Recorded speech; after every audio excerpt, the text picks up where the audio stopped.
¿qué tal? Bienvenidos a la primera emisión 2022 del podcast de FIRA en su tercera temporada, este año con algunos cambios que vas a notar, sobre todo en la producción de los episodios y en la compañía de algunos de nuestros especialistas expertos que conocen la ruta del crédito, que conocen la ruta de la productividad y la ruta de la sostenibilidad en el sector alimentario. Hoy, como ya habrás visto en el promocional del podcast, iniciamos el año con una participación estelar, porque vamos a platicar nada menos que con el director general de FIRA, el actuario Jesús Alan Elizondo Flores, acerca de los retos y las perspectivas que tiene FIRA como entidad de fomento, como entidad de desarrollo en el sector alimentario y el medio rural.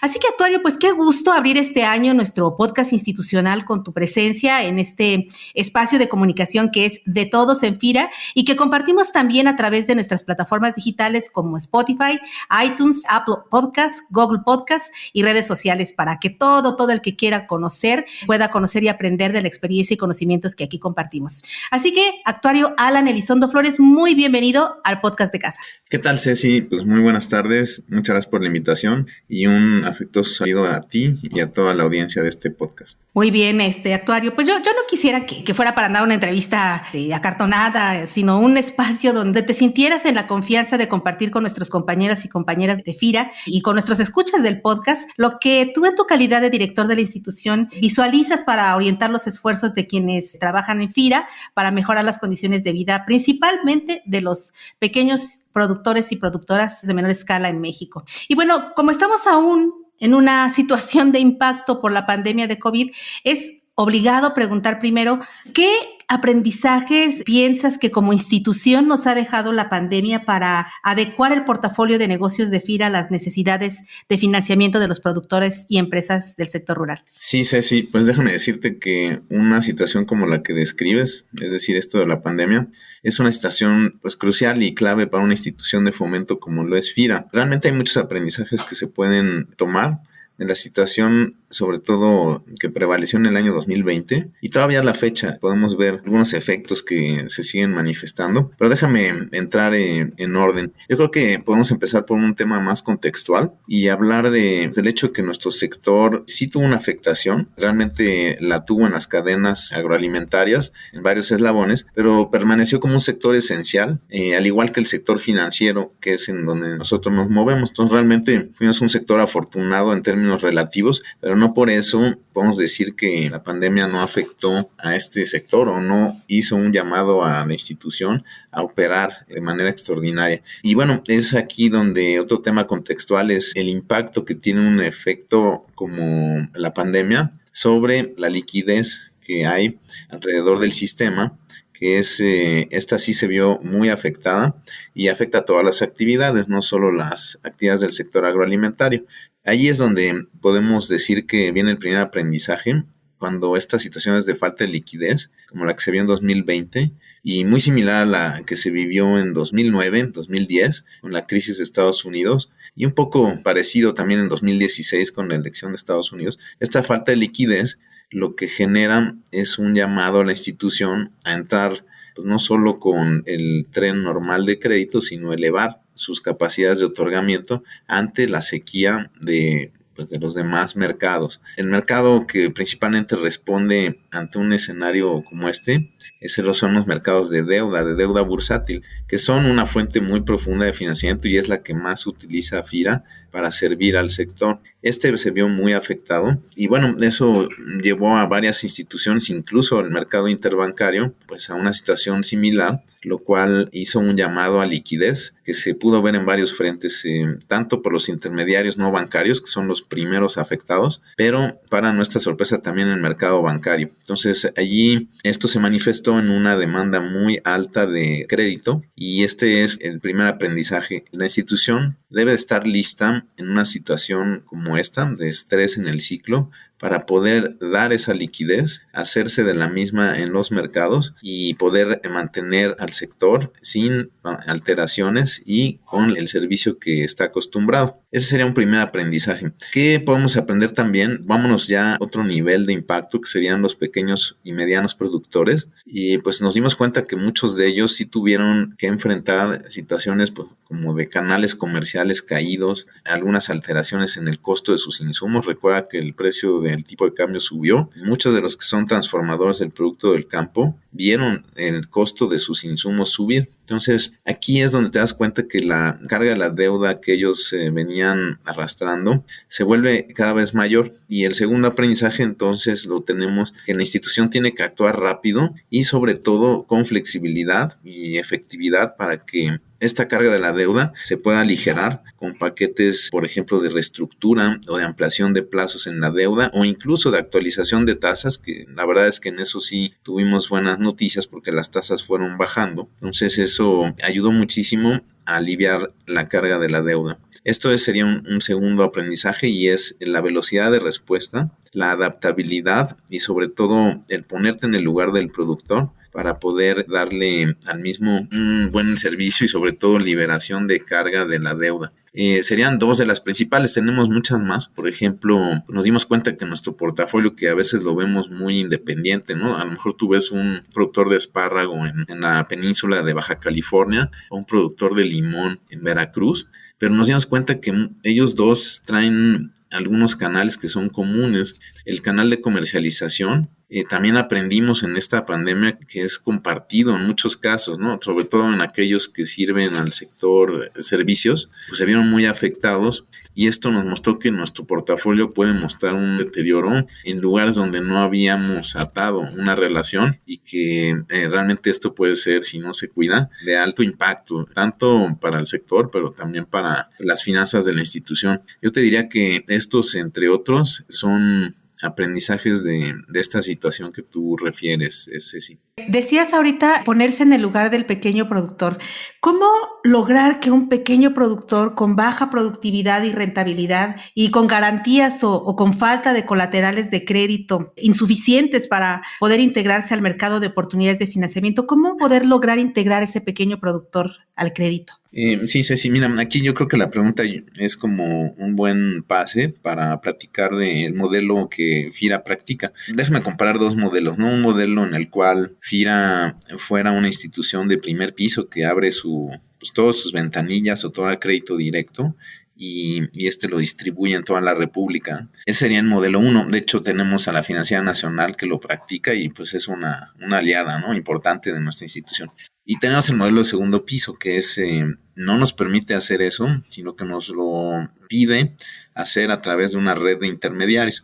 Entonces esto me lleva pues, a hacer esta comparación. Si quisiéramos llegar a un pequeño productor, pues hay de dos formas, ¿no? La primera, que es como Financiera Nacional, abrimos ventanilla, lo recibimos, perfilamos el crédito según sus características, lo otorgamos. La segunda es buscamos un intermediario que opera en la región, uno especializado a lo mejor también en la cadena, y lo apoyamos para que de manera conjunta con algún producto de FIRA le preste a esa pequeña persona. En la experiencia institucional yo te diría que este segundo modelo puede ser un poco más pues complicado porque necesitas la conjunción de voluntades. La conjunción de voluntad de FIRA, del productor, pero del intermediario. Eso no siempre es tan flexible como el primer modelo, donde pues tú vas y le prestas. La gran ventaja de este segundo modelo es que primero pues le da una buena dosis de sustentabilidad financiera a ese crédito, porque tienes capital del sector privado también involucrado, ¿no?, en la toma de riesgo.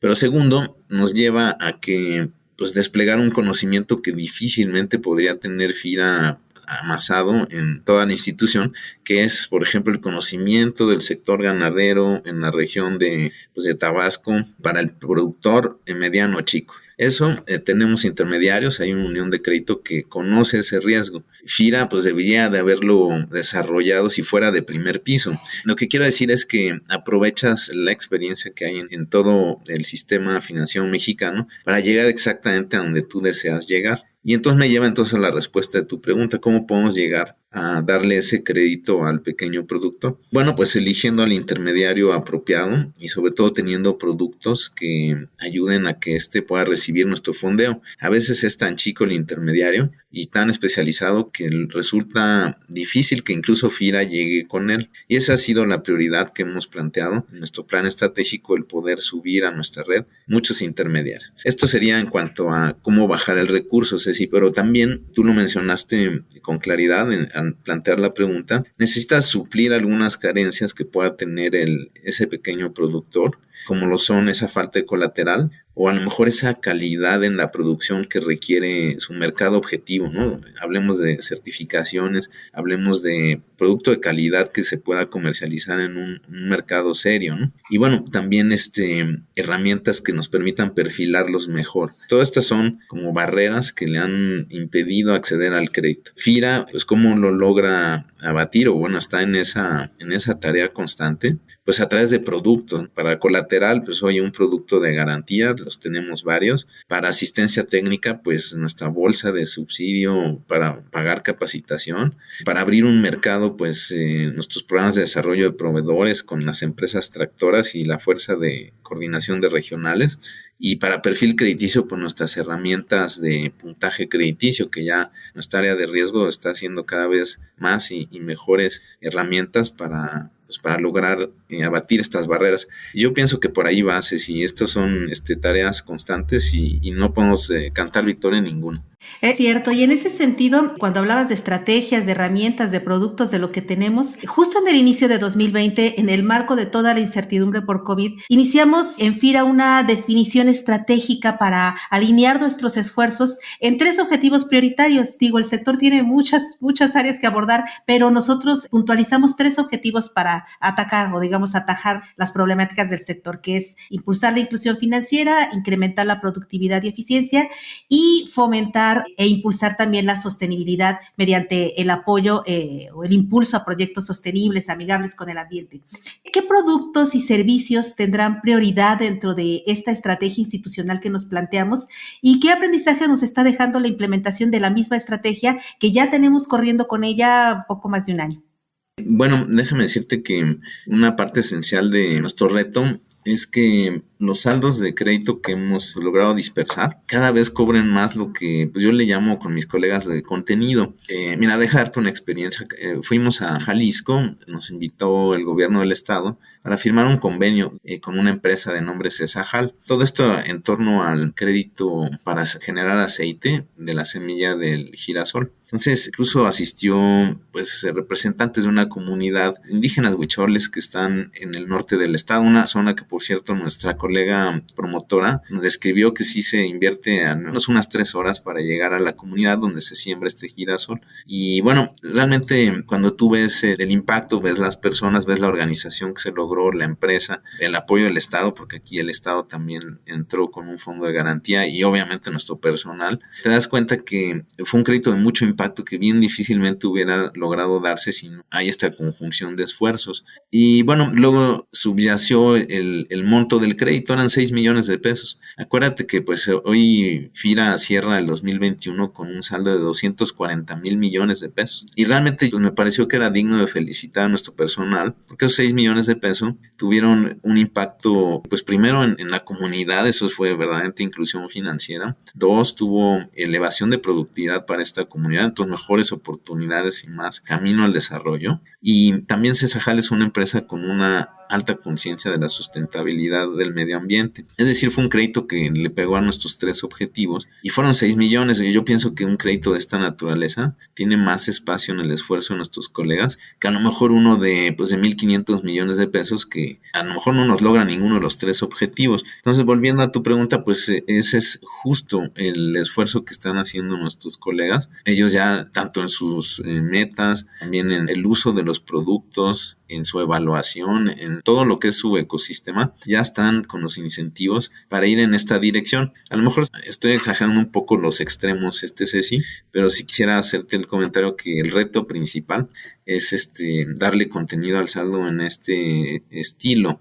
Y bueno, esto no va tampoco en contra ni en merma del saldo, ¿no? Porque el saldo pues fue el máximo histórico de FIRA. También a la vez mostró crecimiento cuando con la banca pues ha habido más bien decrementos y pues ganamos penetración en el sistema. Entonces las dos cosas pueden hacerse y ese es el reto, ¿no? Que se haga con un buen balance. Es muy importante esto que dices acerca de lograr la penetración del crédito en estos sectores, que es un sector además difícil, es un sector complejo por la dispersión, por la falta de tecnología, por la falta de intermediarios financieros que están en la región. Y en esta experiencia, en 67 años de gestión que tenemos ya en el sector, pues hay mucho que capitalizar, pero también hay mucho que cambiar y que renovar, sobre todo porque el sector financiero va evolucionando como todos los sectores, también de la mano de la tecnología. Y en ese sentido, pues también el sector agrofinanciero. ¿Qué necesita hoy cambiar el FIRA para poder ser más eficiente, para poder ser más oportuno, para poder responder a las necesidades de sus segmentos de negocio? Y hablo de todos los segmentos de negocio, desde ese pequeño productor, como el intermediario financiero, como la banca, como todo el segmento de negocios que tiene FIRA. ¿Qué necesitamos hoy cambiar para ir de la mano con esa eficiencia tecnológica? Sí, Ceci, de hecho yo pienso que FIRA tiene o ha hecho o construido con el paso de los años una base que básicamente es lo más complicado de construir y me explico, tiene una red de representación en todo el país, tiene ya una clientela consolidada, tiene pues, acceso a una red de intermediarios y tiene conocimiento, tiene un capital humano con mucho conocimiento. Es lo más difícil. Ahora, la pregunta es muy oportuna porque en efecto, ¿cómo no te puedes quedar con eso y seguir, sobre todo en un entorno en el cual estamos viendo un cambio tecnológico tan radical como es el llamado de la revolución industrial 4.0, es realmente el reto. Ahora, déjame decirte cómo abordar este reto. Yo creo que lo debes de ver a dos niveles, ¿no? A nivel de la cara de FIRA con el productor y a nivel de la cara de FIRA con el intermediario. Voy a empezar con la del productor, que es la que explica cuál es la ambición que se tiene de adopción de tecnología. Si tú te vas a ver países más avanzados en materia de adopción tecnológica, como es Estados Unidos, la Unión Europea e incluso Argentina y Brasil, te das cuenta que la adopción de tecnología ha sido pues, mucho más profunda y tiene que ver en buena medida con que las extensiones y los productores pues, son grandes o tienen mayor volumen que en México y eso le ha dado una entrada natural a las nuevas tecnologías porque tienen un costo pues, importante de entrada y sobre todo al inicio, que es cuando se rompen, ¿no? Con el molde. Y son dos tipos de tecnologías. Vamos a hablar de la primera mitad, que es aquella tecnología que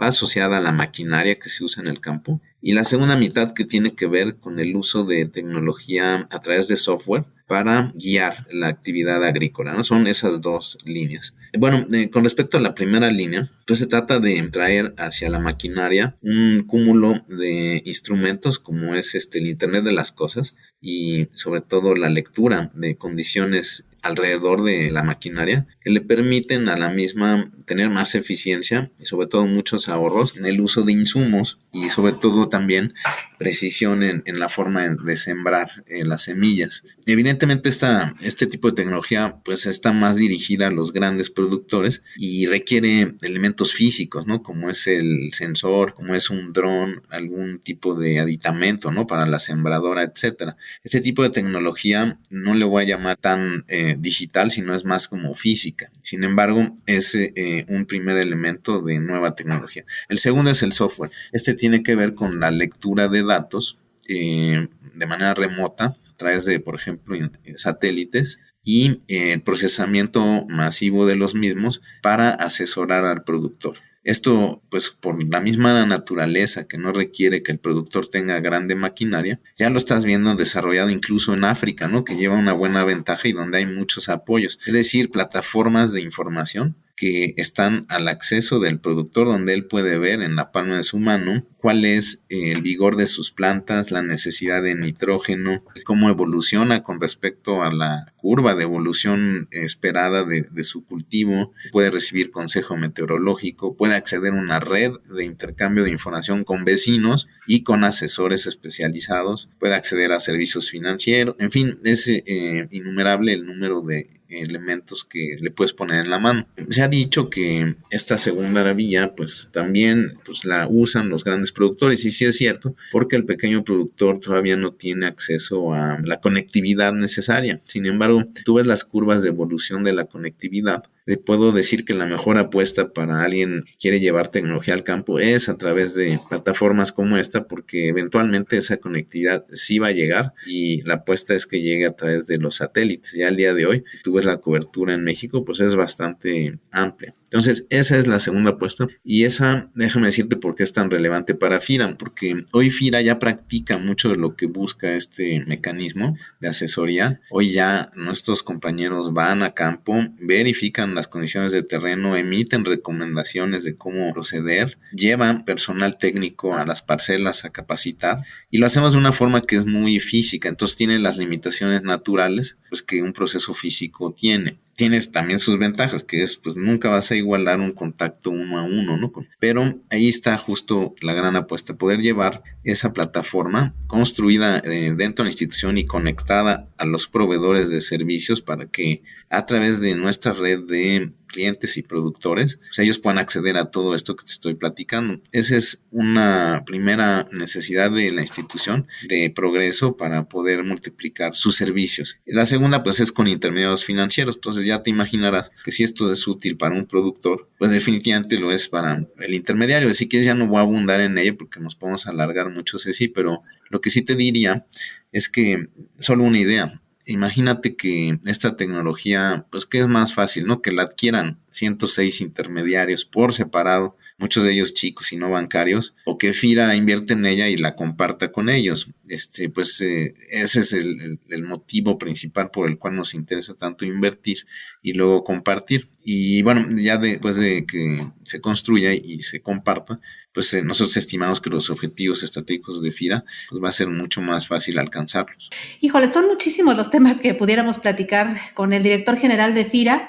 tan amplio como es la gestión de la institución y tan amplio como es el sector agroalimentario y rural de México. Pero por último, actuario, una pregunta que va en dos sentidos. ¿Cómo quisieras tú que todos los segmentos de negocio de FIRA percibieran a la institución? ¿Cómo te gustaría o cómo quisieras que percibieran a FIRA, tanto al interior como al exterior? Y en ese mismo sentido, ¿qué retos visualizas que tendría FIRA para poder cumplir con esa expectativa o con esa percepción de sus segmentos? Mira, algo que nos dejó la pandemia y creo que ayuda a responder la pregunta, yo me diría lo principal, que es que sea percibida la institución como una institución que está en las buenas y en las malas, ¿no? Eso, y creo que fue un muy buen episodio el que enfrentamos. En una institución solvente, ¿no? Que hay seguridad de que está allí y que no está, pues, con problemas internos, ¿no? De solvencia, que sus finanzas son sanas, ¿no? También debe ser percibido como una institución que tiene canales pues, lubricados de operación, es decir, que puede reaccionar rápido y reaccionar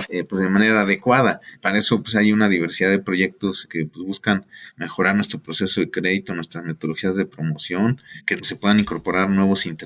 Todos estos son proyectos que hacen que los canales estén lubricados. Pero déjame entrar al quizás más importante, es que se perciba con un capital humano de excelencia. Yo pensaría que este último resume muchas dimensiones de lo anterior. Porque si hay capital humano de excelencia, estos dos anteriores pues casi que se cumplen pues por construcción, pero sobre todo, y yo lo veo cuando salgo a las visitas de clientes en los estados, hay muchas referencias, ¿no? De la atención que el personal tiene con los clientes, que son positivas, no solo del presente, sino también en el profundo pasado. Luego vamos a ver empresarios que se ve que ya llevan, no sé, vamos a decir 50 años con su granja, por ejemplo, de producción de leche con sus vacas, y te dicen, oye, es que en 1985 yo tuve esta experiencia, te dicen el nombre de nuestro ex colega y te hablan de una calidad en la atención, es pasado, presente, y bueno, pues responde a la pregunta, pues queremos que en el futuro permanezca y sea todavía mejor. Yo pienso que esa es parte importante de la clave de que esta institución sea percibida como es. Te digo, podríamos entrar a qué retos hay de entorno, ¿no?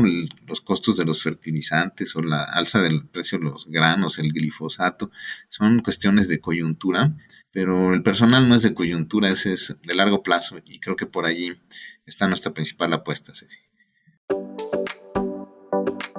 Bueno, pues sin duda, actuario Alan Elizondo Flores, director general de FIRA, son muchos los temas y que podemos abordar aquí en el podcast, pero agradecemos en este momento tu disposición y tiempo para compartir en específico esta visión sobre los retos y oportunidades que tenemos en FIRA, justo empezando este año 2022. Muchísimas gracias por tu participación aquí en el podcast de FIRA, que queda como siempre abierto para una nueva participación. Gracias a ti, Ceci, y muchas felicidades por el podcast institucional que, pues, como veníamos platicando, pues ya tiene 10 años, es un gran logro y bueno, mucha suerte para hacia adelante, muchos años más. Felicidades. Y bueno, recuerden que como siempre pueden hacernos llegar sus comentarios y sugerencias a la cuenta de correo enlace@fira.gov.mx o a través de las redes sociales de FIRA, donde pueden compartir ampliamente nuestro podcast para que pueda llegar a quien está buscando una oportunidad de negocios con nuestra institución.